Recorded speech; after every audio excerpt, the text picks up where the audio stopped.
Okay, shorter video here, cardiovascular system part 1. Before we get into this, just understand one thing, that there are 3 parts to the cardiovascular system. There is the blood, which is what we'll be talking about here in this module. There's the heart, which we'll be discussing in a separate module, and the third part are the actual blood vessels that we'll be discussing later on. But in this first part of the cardiovascular system, we're going to talk about that medium that exists, that circulates through the body inside this closed loop called the cardiovascular system. So blood is this fluid that circulates that does have varying colors. And what I mean by varying colors is that blood is either oxygen rich or has less oxygen.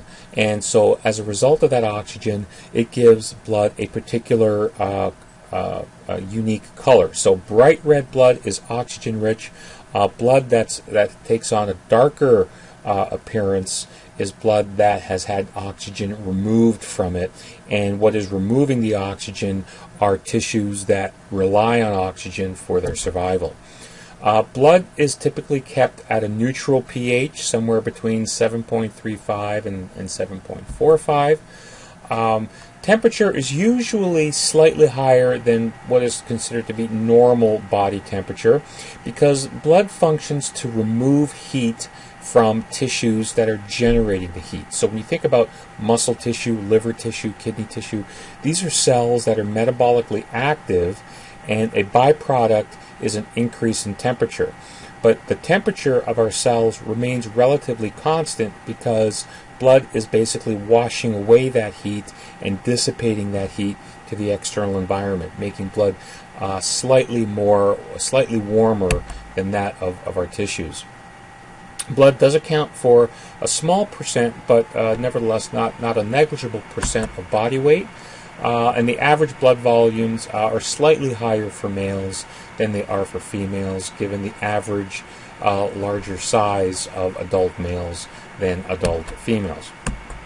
Blood is made up of 3 main components. The largest component, as you can see here, is the plasma, and the plasma is about 60%. Some estimates have 55% or up to 60% of whole blood, and these contain all the elements that circulate through the cardiovascular system, are also referred to as dissolved elements, and we'll talk about some of those in some of the later slides here. We see a very thin layer referred to as a buffy coat, and that accounts for less than 1% of whole blood, but an extremely important component of blood because that component is made up of our white blood cells, and we'll talk about that in the second video of this module. So this component consists of those cells that are designed to protect us from contaminants, viruses, bacteria, parasites, as well as responds to tissue damage. And the erythrocytes are the most abundant cell here found in whole blood, and these are our red blood cells. It makes up about 40% to 45%, depending upon the estimate and the specific case. But these are the red blood cells. Their major function is to transport oxygen throughout the body. So the overall function of blood, as I just indicated on the previous slide, is that it serves in the transportation capacity. So it functions to distribute molecules throughout the body. It functions to transport molecular oxygen, carbon dioxide throughout the body, hormones that are produced and secreted by our endocrine organs, metabolic end products that would normally be toxic to our cells are transported away from those cells, and nutrients from our digestive system, from the food that we eat, are transported throughout the body. Blood also functions in terms of regulating certain but very important molecules such as glucose. Blood helps to regulate the pH, the acidity level of the body, and temperature. As indicated on the previous slide, blood is normally slightly warmer than that of our tissues because blood is removing that excessive heat that's produced from metabolism. And blood also serves to protect us from pathogens from our white blood cells, as well as repairing very small or attempting to repair large lesions in the cardiovascular system by forming what are called blood clots by platelets. And platelets are fragments coming off of red blood cells during their development. So we'll start with the first part, and that's plasma. Plasma is mostly water, and plasma contains what are called water-soluble molecules. So those molecules that have the ability to form reversible chemical bonds with H2O so that they can bind to H2O, transport throughout the body, and then unbind from H2O and move into cells. Plasma also contains various proteins that are made by the liver, and these proteins carry out a whole host of various functions that are involved in transporting fat-soluble substances throughout the body, as well as assisting with repair to lesioned blood vessels, so forming blood clots. Plasma also contains these byproducts of metabolism, so lactic acid, urea, creatinine.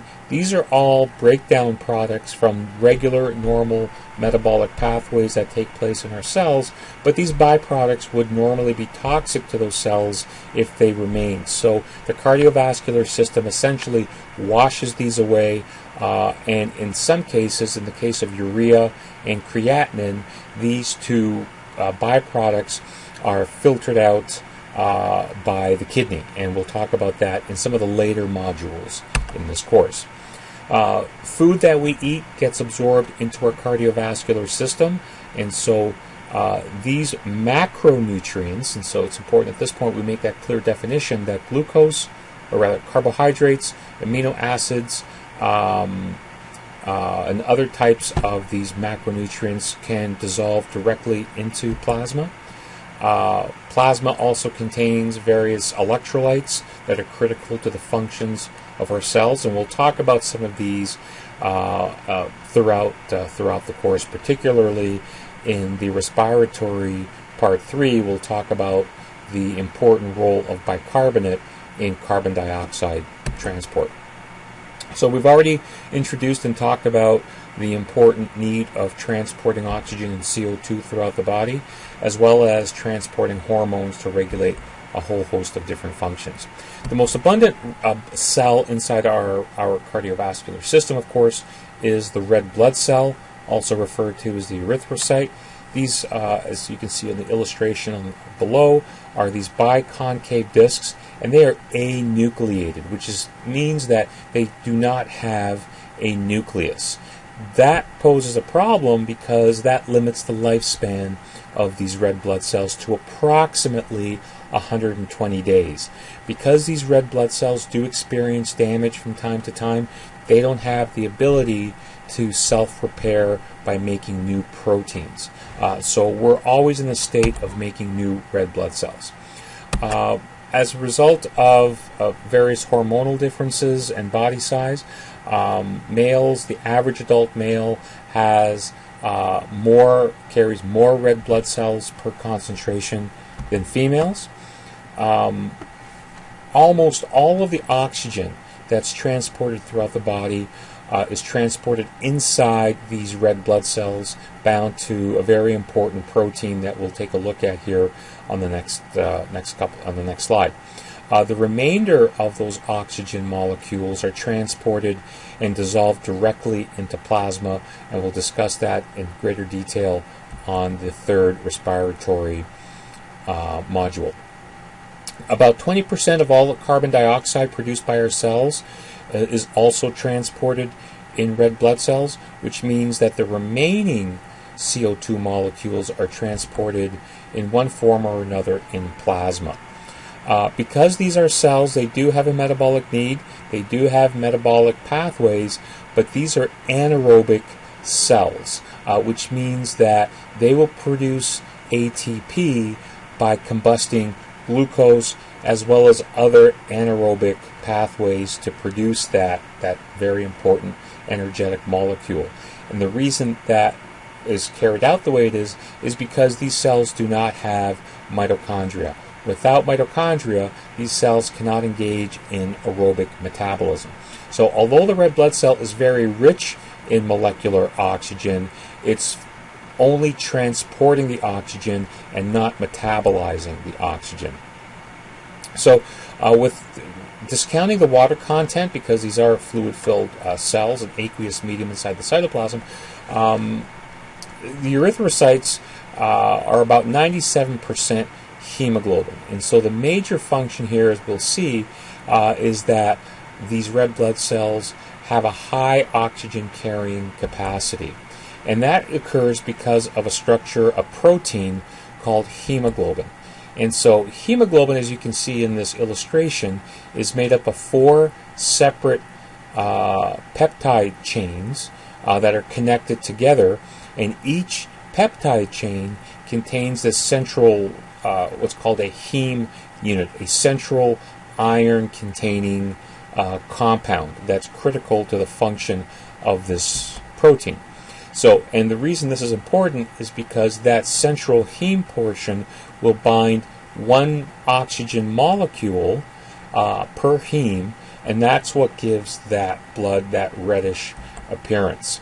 And so, because 1 heme will bind 1 oxygen, but there are 4 heme components because of the 4 subunits of this large protein, 1 hemoglobin has the capacity of carrying 4 oxygen molecules, but that doesn't mean that it always carries 4 oxygen molecules. Remember, the red blood cell functions as a transport medium to bring oxygen from the lungs to tissues, and so when that red blood cell leaves that tissue, it will have lost 1 or more of the oxygen molecules. Not all of the oxygen molecules. It depends upon the metabolic need of that tissue.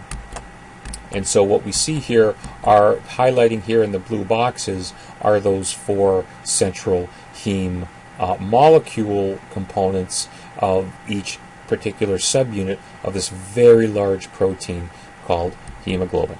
So short video here, just detailing the basic structure and function of the red blood cell. The next video in this second module on cardiovascular, in this first module of the cardiovascular system, part 1, we'll talk about white blood cells.